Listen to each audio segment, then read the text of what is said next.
అందరికీ నమస్కారం. నేను మీ డాక్టర్ తలే రాజేష్, రాజాం నియోజకవర్గపు వైఎస్ఆర్ కాంగ్రెస్ పార్టీ ఇన్ఛార్జిని.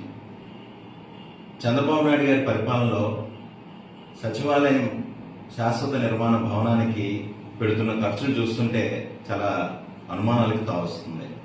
ఎందుకంటే ఇప్పుడు మా ఊరు రాజంలో తీసుకుంటే ఒక్కొక్క ఎస్ఎఫ్టీకి 2,000 రూపాయలు ఖర్చు అవుతే బెంగళూరు కానీ, హైదరాబాద్ కానీ, ముంబై కానీ, ఢిల్లీ కానీ ఇలాంటి మెట్రోపాలిటన్ సిటీస్లో ప్రతి ఒక్క ఎస్ఎఫ్టీకి కూడాను సుమారు 4,500 నుండి 5,000 రూపాయల వరకు ఖర్చు అవుతుంది.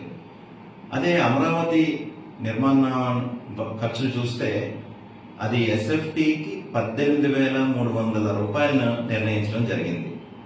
మరి ఇంత భారీ ఎత్తున వ్యత్యాసం ఎందుకు వచ్చిందనేది చంద్రబాబు నాయుడు గారు ప్రజలకు చెప్పాల్సిన అవసరం ఎంతైనా ఉంది. బహుశా నాకు తెలిసి